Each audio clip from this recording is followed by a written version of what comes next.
L'organisation des élections en 2023, une demande formulée ou un rappel des évêques catholiques, déjà, il y a plusieurs réactions. Du côté de l'UDPS, oui aux élections, mais il faut y aller avec les recensements.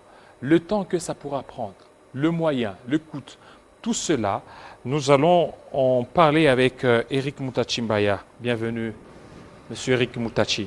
Bienvenue, monsieur le journaliste. Voilà, vous êtes expert en questions électorales et aussi en matière de recensement. Aujourd'hui, on appelle aux élections.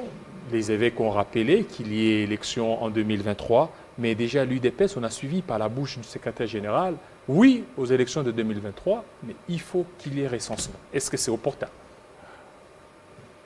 La question est très pertinente dans la mesure où le recensement ou l'identification de la population ou des électeurs est un paramètre fondamental qui augure tout processus électoral. La question de savoir est-ce que c'est opportun, moi je dirais c'est une nécessité. Lorsqu'on déclenche un processus électoral qui est recensement de la population. Mais là que le bas blesse, c'est lorsqu'on lie ce processus de recensement à l'organisation des élections. Donc, le processus devient une condition essentielle quant à l'organisation des élections. Vous allez vous souvenir, dans ce pays, nous avons connu un recensement, ça fait aujourd'hui 35 ans. C'était sous l'ère Mobutu. Dernièrement, sous l'ère Kabila, il y a eu tentative d'organisation d'un recensement. Mais ceci apparaît suspect. Pourquoi?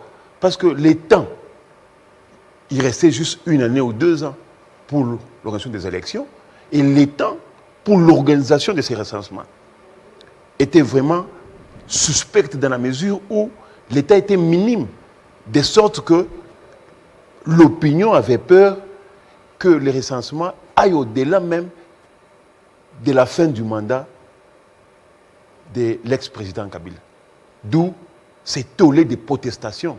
Est-ce qu'aujourd'hui, ce n'est pas cette peur-là qui se manifeste encore lorsqu'on voit déjà le secrétaire général d'un parti politique qui conditionne l'organisation des élections par un recensement? Je me dis, pour répondre à cette question, il faut qu'on se situe à 2 niveaux. Le premier sur lequel, c'est que il faut le recensement, c'est une nécessité.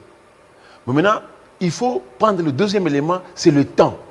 S'il faut passer au recensement, il faut le faire et que tout le monde maintenant. Parce que le recensement, si nous devons être sérieux, doit s'étaler sur une période de 2 ans, au minimum. Or, si, et que tout le monde, comme nous avons tous les mécanismes en place, à savoir l'office du recensement qui est déjà fonctionnel, l'office national, la loi, l'ONIP. L'ONIP, vous avez aussi la loi sur le recensement qui est déjà là. J'ose croire qu'aujourd'hui, il est plus question de mettre le moyen pour mettre la machine en branle. Mais si on attend, monsieur le journaliste, la fin de cette année et commencer le recensement, ça sera un temps suspect. Et ça va créer un tollé dans l'opinion. Et sûrement, nous risquons d'aller au glissement.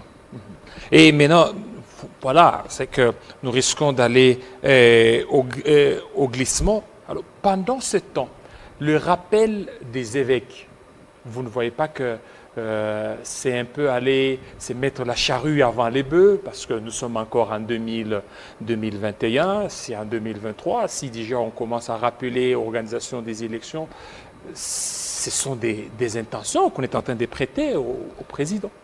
Bon, je crois que ce n'est pas question des intentions, mais je crois que tout expert sérieux en matière électorale vous dirait ceci, que l'organisation des élections commence par le lendemain de l'investiture du président de la République. Donc nous sommes en retard jusque-là. Nous sommes en retard.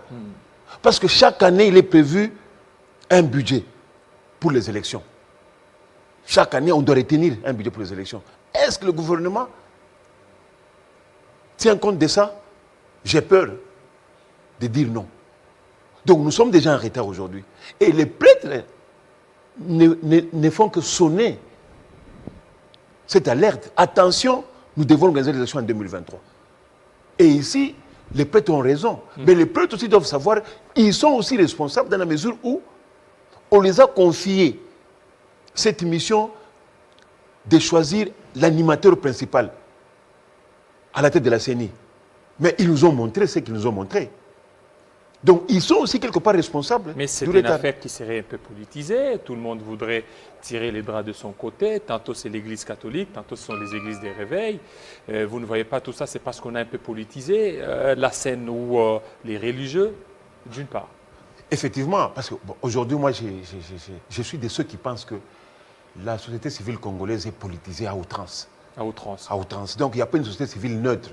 Une société civile qui représente les forces vives.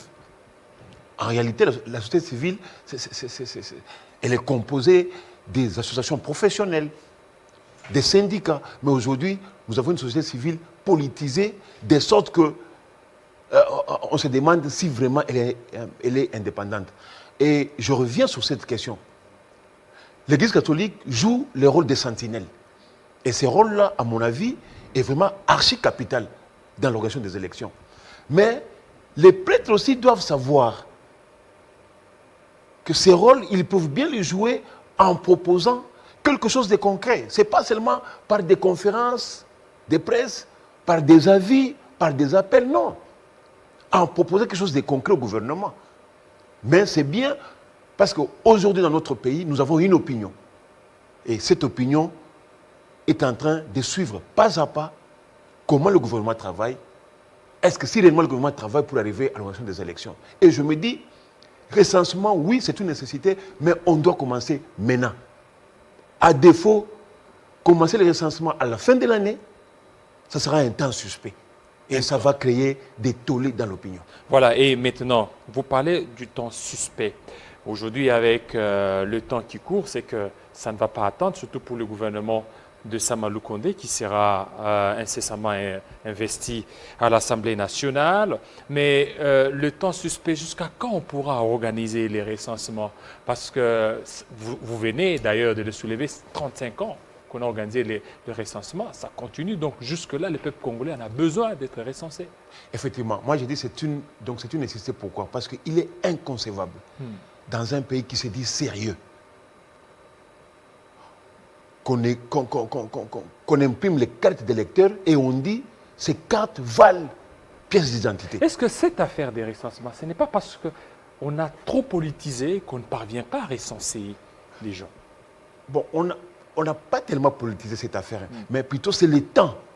Regardez en 2015. Les temps pendant lequel on doit organiser ces recensements qui posent un problème. En 2015, il y a eu la loi et qui a créé encore beaucoup de tollés jusqu'à ce que le président de l'Assemblée, donc du Sénat de l'époque, Léon Kengandondo, a dû reculer par rapport à ça. Et aujourd'hui encore, les politiciens reviennent à la charge. Ils sont en train de beaucoup plus politiser cette affaire. Vous ne voyez pas qu'une forte politisation fera ce qu'il n'y ait pas recensement dans ce pays? Bon, moi, je crois que la loi sur les recensements en soi n'est pas mauvaise.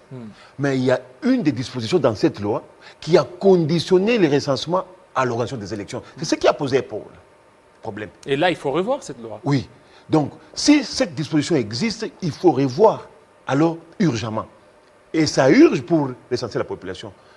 Donc, s'il y a recensement, on doit commencer dès maintenant. Pourquoi? Parce que la loi, elle est là. L'office, l'ONIP, il existe, il est fonctionnel, il y a même un budget quant à ce pour les animateurs. Donc, il faut mettre en branle tous ces mécanismes pour avoir un recensement Iketounoun. Mais passer ces délais, monsieur le ministre, je vous dis, organiser les recensements à la fin de cette année, ça sera un temps suspect et ça va créer un tollé dans l'opinion. Voilà. Et les églises catholiques jusque-là continuent aussi à rappeler. Et vous dites que l'Église catholique aussi responsable de ce qui se passe, s'il y a un retard aujourd'hui. En partie responsable, parce que l'Église catholique a échoué avec les autres églises de choisir un animateur principal. Et il y a d'autres qui demandent à ce qu'on confie la gestion de la CENI à d'autres acteurs, pas aux églises. Effectivement, il y a une opinion.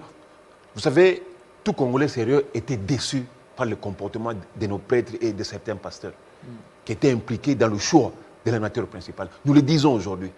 Bon, s'ils veulent se rattraper, je crois qu'il est temps qu'ils se réunissent, qu'ils trouvent un modus vivendi pour choisir un animateur. Sinon, l'Église, à un moment donné, sera aussi indexée quant au retard reconnu dans le processus électoral dans notre pays.